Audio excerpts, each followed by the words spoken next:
¿Pueden ver el documento? ¿Pueden ver el PPT, verdad? Sí, profe. Ya, perfecto. Bien, alumnos, el día de hoy vamos a ver la segunda parte de lo referido a filosofía política. Bien, como hemos dicho en la sesión anterior, primero íbamos a revisar los pensadores de filosofía política, y lo que toca hoy día ver un poco las corrientes de filosofía política, ¿no?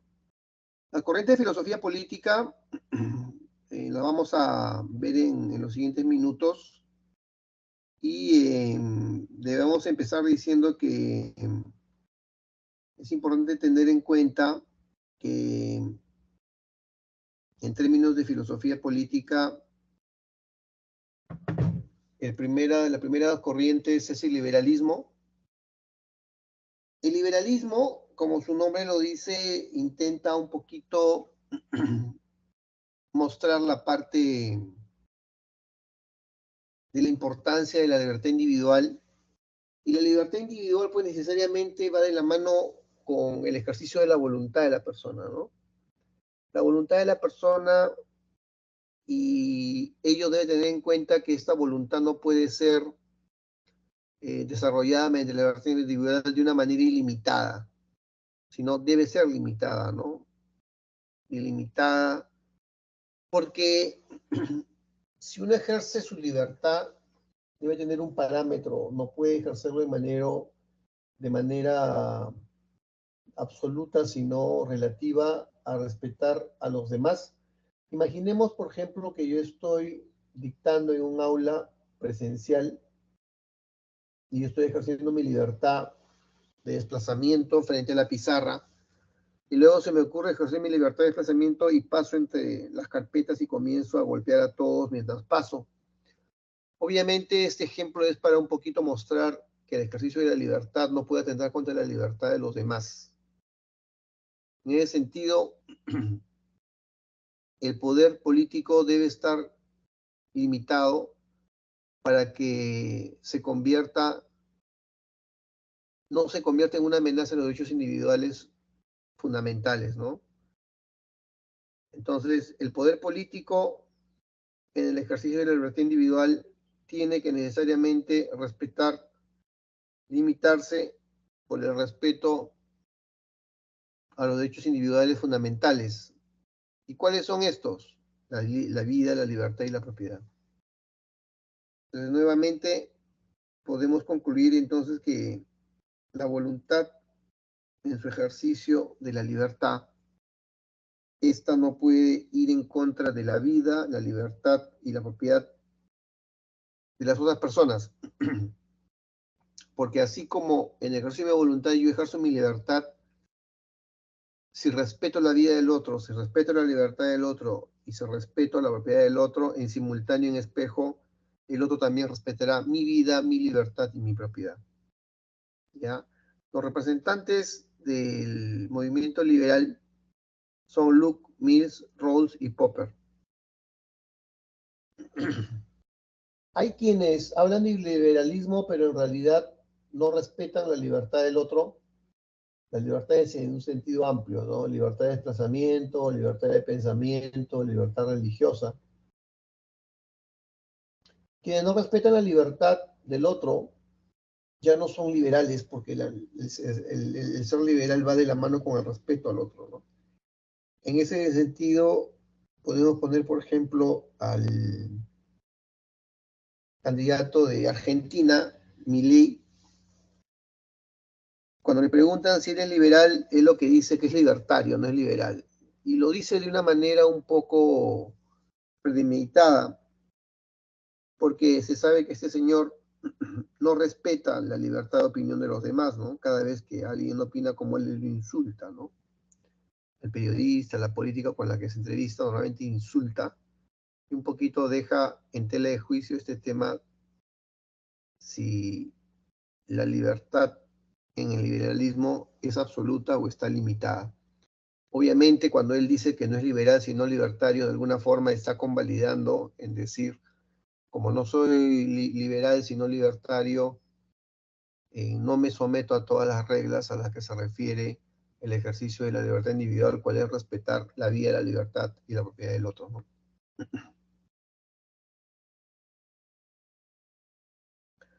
La otra de las formas de pensamiento, de filosofía política, de corriente de filosofía política, es el republicanismo. El republicanismo parte del punto, del punto en que todo Estado es soberano. Esto quiere decir que un Estado soberano es un Estado que queda de alguna forma visto como que ejerce su forma de gobierno de manera autónoma, un Estado en el que se administra internamente sin la injerencia externa. Ahora bien, el republicanismo dice que a partir de que el Estado es soberano, no debe permitir dominación política, económica o social diferente a la de él mismo. Pero nosotros podemos constatar que este postulado que hace el republicanismo tiene una serie de limitaciones en la vida real. Porque en la vida real, los tratos entre estados soberanos dependen mucho de las circunstancias concretas de un estado frente al otro. Si las relaciones son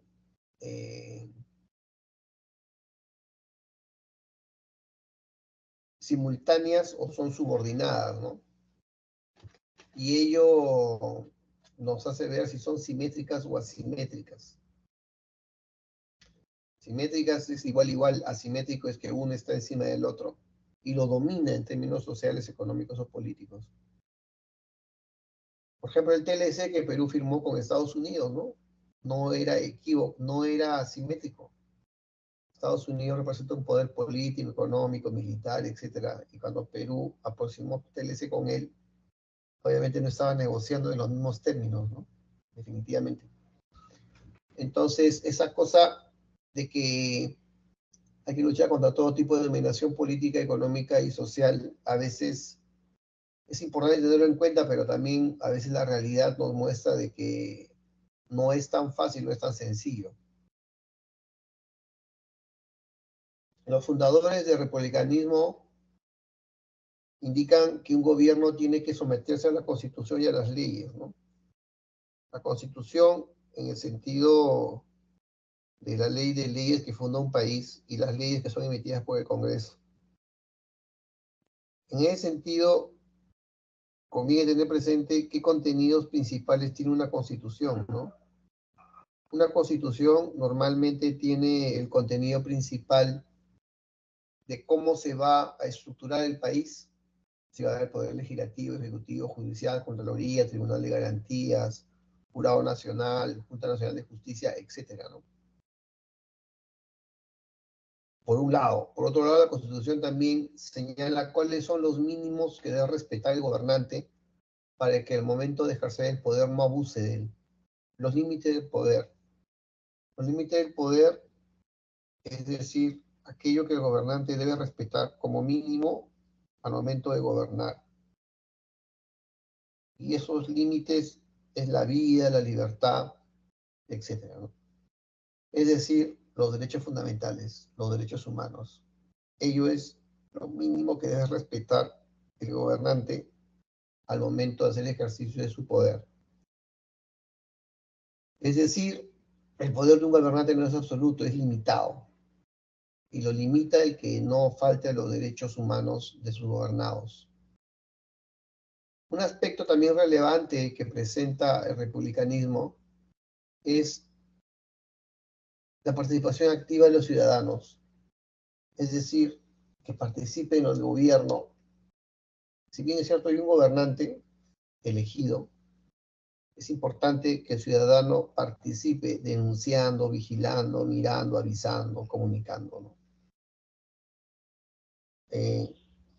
Ahora último, me he enterado y acaba de haber una denuncia de parte de la SUNEDU sobre unos honorarios que se han estado pagando la Universidad César Vallejo al señor, ese congresista que es hijo de César Acuña. Aparece como profesor, pero aparentemente está dando como 9.000 soles al mes sin esta clase, ¿no? O también ahí también se ha un poco denunciado que el señor Acuña, eh, el fundador de la Universidad Vallejo, ha recibido un agasajo equivalente a 180.000 soles, gastos, paseos, etcétera, lo cual ha sido observado por la SUNEDU y está procediendo a multar a la Universidad Vallejo. Obviamente, ello es por la denuncia de la ciudadanía, ¿no? La participación activa de la ciudadanía en el quehacer y funcionamiento de este tipo de universidades. Nuevamente, la importancia que la ciudadanía se involucre en la gestión del gobierno de turno, haciendo las denuncias y haciendo una vigilancia constante sobre la gestión pública en los sectores pertinentes, ¿no? En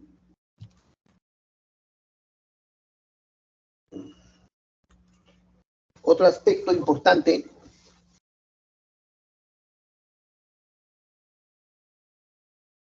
en términos de corriente filosófica es el anarquismo. El anarquismo es un movimiento obrero, ¿no? Un movimiento de trabajadores que es lo que pasa por el siglo XVIII y XIX. ¿Y qué pasa con ellos, no? Que ellos reivindican derechos de los trabajadores, pero en la época que reivindicaban aparentemente no había una escucha activa a su reclamo, ¿no? Entonces, un poco los movimientos obreros llegaban a la conclusión que si no lo van a hacer caso, entonces que mejor el Estado no intervenga, hay que sacarlo y que la misma población pueda organizarse sin necesidad de la presencia del Estado, ¿no? Ellos hablaban de abolir al Estado para que la misma sociedad se organice mediante la solidaridad, la cooperación y la autogestión. Un programa de revolución social que llamaban los obreros. Ahora, esto que plantea el anarquismo habría que analizarlo con detenimiento, ¿no? En primer lugar, entender que ese planteamiento solo tiene sentido cuando se trata de espacios pequeños. Si se trata de una población con 100 o 200 familias, puede hacerse, ¿no? Democracia directa, que el pueblo un poco evalúe, la gente comience a tomar decisiones en grupo, como una especie de pequeña asamblea, 100, 200 familias, las cabezas de familia, diciendo sí, diciendo no. Claro, en un grupo pequeño puede resultar, pero cuando se trata de un grupo como por ejemplo Lima, que son como 10 millones de habitantes, todo el Perú, que son como 35 millones, o achicando un poco el tema, ¿no? San Juan de Urigancho no podría ser gestionado con el esquema anarquista porque son 1 millón de personas aproximadamente los que habitan San Juan de Urigancho, es demasiado grande, ¿no? Entonces, nuevamente, la reflexión sobre la importancia de, de tomar en cuenta que este planteamiento del anarquismo es un planteamiento inviable, salvo pensemos en espacios muy pequeños, como lo acabo de narrar hace unos minutos, ¿no? Otra corriente de pensamiento de filosofía política es el comunismo. El comunismo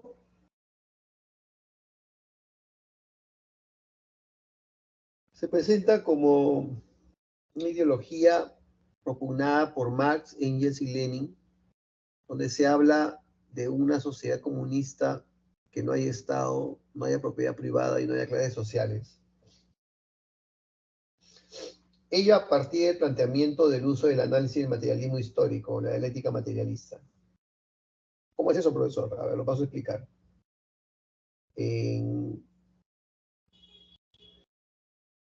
según el análisis de dialéctica histórica, dialéctica materialista, hay que analizar qué Estado somete a otro o qué sociedad somete a otra dentro de un Estado para ir viendo en qué tipo de sociedad estamos, ¿no? Entonces, lo que se tiene, por ejemplo, es una tesis, luego una antítesis y finalmente una síntesis. Tesis, hablaríamos de la sociedad inca, por ejemplo, los incas, Manco Cápac, Inchiroca, Yoquayupanqui, esto llegar a Huasca y Atahualpa, que al momento en que ellos se encuentran resolviendo temas internos, llegan los españoles, ¿no? Invaden. Entonces, la invasión española se contrapone a la supervivencia de la sociedad incaica, ¿no? El producto de esa disonancia eh,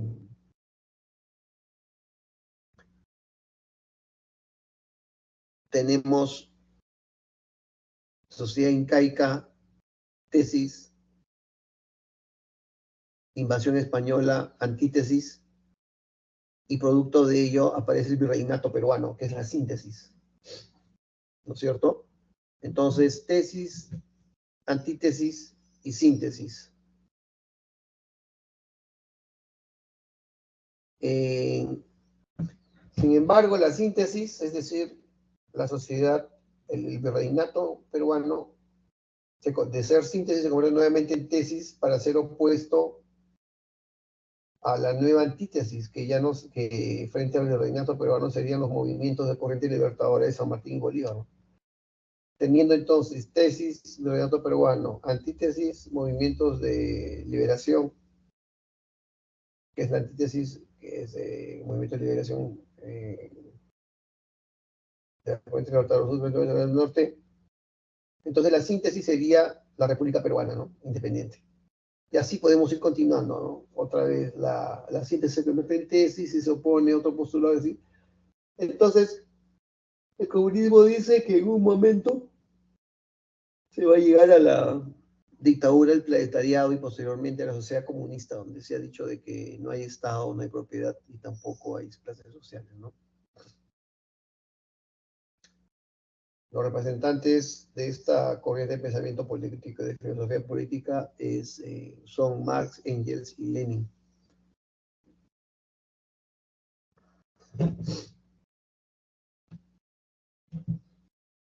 Esta es quizá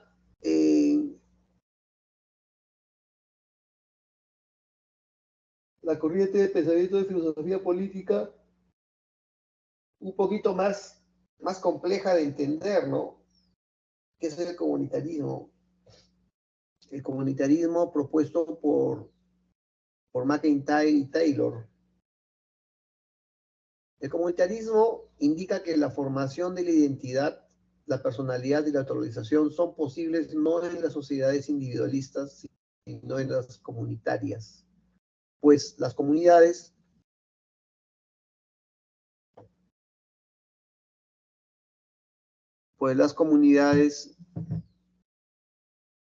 permiten la formación de costumbres y tradiciones. Las costumbres y las tradiciones son importantes entonces en este aspecto.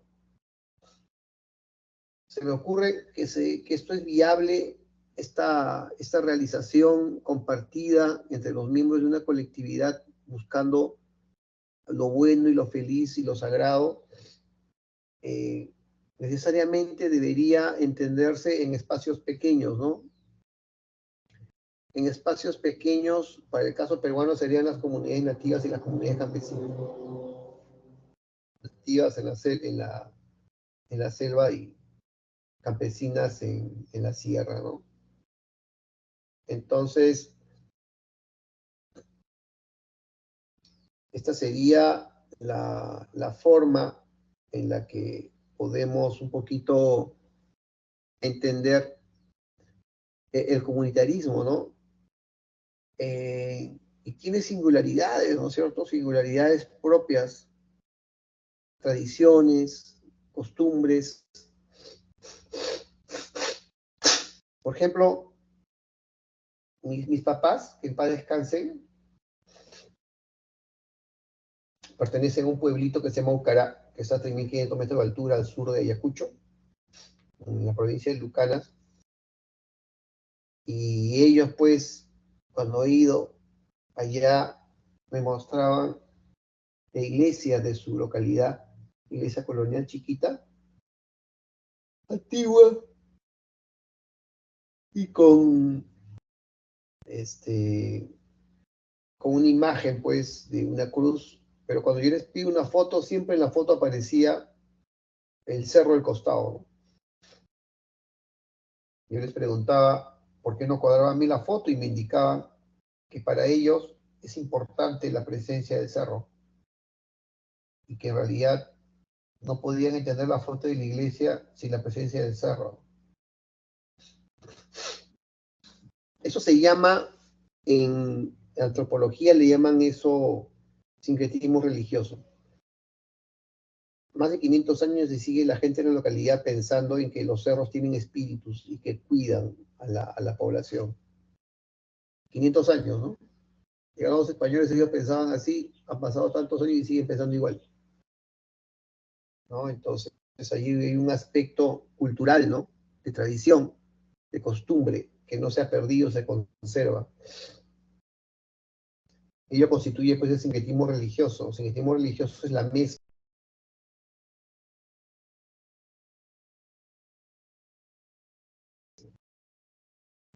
una y la otra es la pagana, ¿no? El culto a los cerros, etc. Entonces, de alguna forma, podemos entender que hay un aspecto bastante marcado en las costumbres dentro de lo que es el comunitarismo, ¿no? Por el ejemplo que acabo de dar, por ejemplo. A ver. Ajá. Ya. Hay otro aspecto bien importante y que da contexto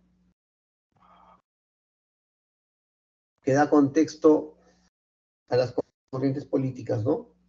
A las corrientes de filosofía política. El Estado, la democracia, el pluralismo en la era global. ¿Qué es la globalización? La globalización es la transnacionalización de las economías más desarrolladas del planeta. Esto quiere decir que la economía es un elemento que comienza a adaptarse para satisfacer los requerimientos de un producto, pero tomando en cuenta algunos elementos de cada región, ¿no? En cuanto a la producción de una parte de este producto. A ver, vamos a intentar entenderlo con un ejemplo. Yo tengo un auto, un Nissan Versa del año 2011. Este Nissan, cuando yo subo, dice en el timón Made in China. Agarro la caja de cambio, quiero arrancar, y en la caja de cambio dice Made in Corea. Agarro el freno de mano, lo bajo, y ahí dice Made in Germany, o sea, hecho en Alemania. Comienzo a acelerar y veo en el pedal hecho en México. ¿Qué está pasando aquí? Esto es un fenómeno global. Es la explicación. La economía se especializa en cada región para poder hacer el mejor producto al menor costo y en mayor cantidad. Hacer timones en China aparentemente es más barato que hacerlo en otra parte del mundo. Las llantas, o mejor dicho, el sistema de aceleración, a lo mejor en México es más barato, ¿no? Y como lo pides por cantidades inmensas, 1 o 2 millones, ello hace que el precio real no se note, ¿no?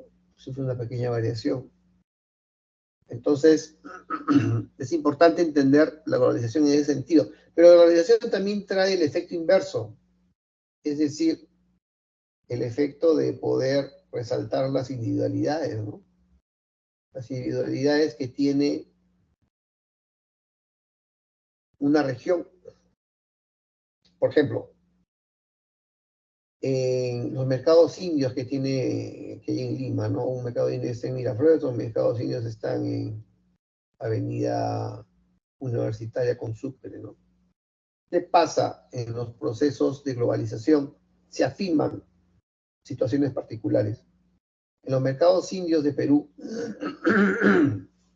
uno puede encontrar mochilas, portamaletas, llaveros, polos, pero adaptado a la iconografía y arte local que tiene Perú de Cusco, Ayacucho, Puno, etc. La selva. Tienes llaveros, tienes polos con gráficos andinos, polos con gráficos amazónicos, maletas hechas de manta, mochilas hechas de mancha muy fina. Y ello, pues, de alguna forma está mostrando la necesidad de expandirse, de crecer de algunos productos, pero en definitiva, ese crecer tiene que ir de la mano con, con quien, con quien lidera una economía, ¿no? De un país determinado. Por ejemplo, Japón, que hace los famosos Toyota. Se dice que los Toyota que hace para Latinoamérica son diferentes porque ha adaptado los Toyota a la realidad geográfica de piso que tienen en Latinoamérica los carros que vienen acá, ¿no? Entonces, ha adaptado la versión del Toyota a la realidad latinoamericana, de la costa de Latinoamérica, con el Océano Pacífico, ¿no? Entonces, como puede verse, hay una reivindicación del espacio individual, ¿no? Del espacio regional, más que de la homogenización también, ¿no? La economía y la política, en economía y política, las relaciones internacionales tienen como protagonistas a los organismos financieros internacionales y empresas transnacionales, quienes al influir los estados nacionales han redefinido sus soberanías. Claro, acuérdense del puerto de Chancay, ¿no? Va a haber un puerto de Chancay que está articulando toda la economía china y va a ser punto de unión con la economía brasileña, que va a ser un tren hasta Chancay, un poco más abajo. Entonces Perú va a ser un nexo conector entre dos monstruos, ¿no? Dos monstruos de la economía, dos monstruos del desarrollo. Gracias a la capacidad de Perú de un poco adaptarse en términos de globalización a la necesidad de la dinámica del comercio entre países. Es una dinámica homogenizante, pero Perú presenta la singularidad de dar el pase para que buques y trenes puedan reunirse en un punto y alimentarse de la exportación y la importación de productos.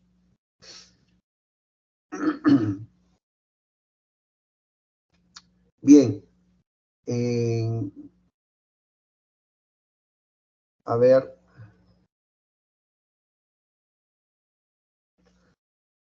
por último, la democracia, ciudadanía y sociedad civil. Hay una sociedad de consumo, ¿no? La sociedad de consumo moderna no permite lograr grandes avances respecto a que la ciudadanía se comprometa, ¿no? En una sociedad de placer, de hedonismo, y que evita que las personas se dediquen más a fondo a participar en la vida política. No lo hacen, esperan por lo fácil, y ello un poco debilita la construcción de un país, que el país necesita que los asuntos públicos sean debatidos en público y ello lo tiene que hacer la ciudadanía.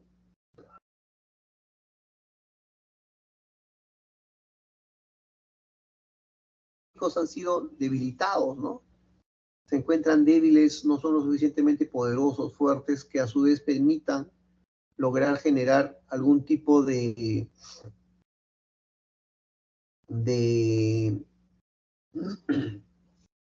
mejor gestión. El Perú desde hace más o menos 6 años está viviendo una crisis constante, ¿no? Porque la ciudadanía no se compromete, la ciudadanía no escoge bien a sus gobernantes, la ciudadanía se pone indiferente a los problemas políticos y ello puede generar pues que lleguen personas irresponsables que no tienen un interés adecuado en el desarrollo del país, ¿no?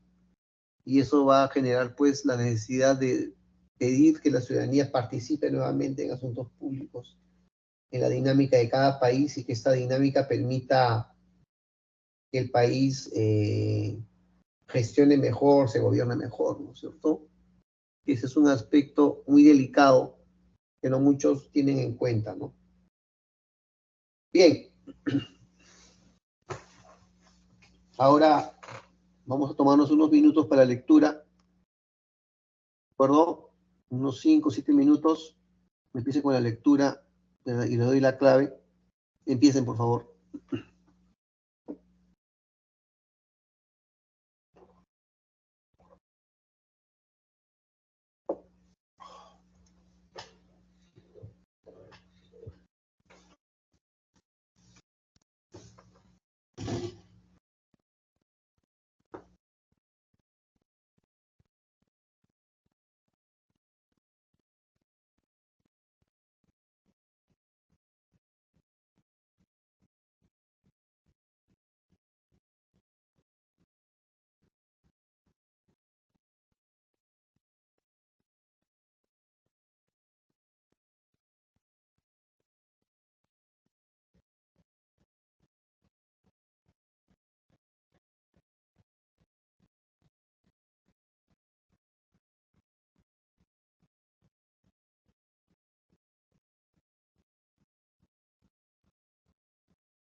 A ver, respecto a la lectura,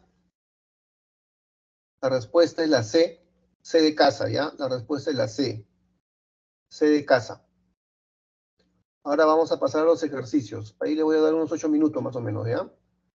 A ver, con los ejercicios que son 8, avance, tienen unos 8, 9 minutos tienen. Avance.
Vamos a dar las claves de los ejercicios. A ver, de la 1 es la C de casa, la 2 la E de nano, la 3 la E de nano, la 4 la C de casa, la 5 la B de burro, la 6 la C de casa, la 7 la A de asa y la 8 la D de dado. Nuevamente, repito, la 1 es la C de casa, la 2 es la E de nano, la 3 es la E de nano, la 4 es la C de casa, la 5 es la B de burro, la 6 es la C de casa, la 7 es la A de asa y la 8 es la D de dado. Bueno, solamente para un poquito cerrar, entiendo que este es uno de los últimos cursos que llevan, si no es el último, antes de su examen, antes de su evaluación para ingreso a la universidad, solamente desearles muchos éxitos, ¿de acuerdo? Ya con los que ingresen nos veremos allá porque yo enseño en el pregrado. Un gusto, alumnos, cuídense bastante, nos vemos. Hasta luego, profe. Cuídese.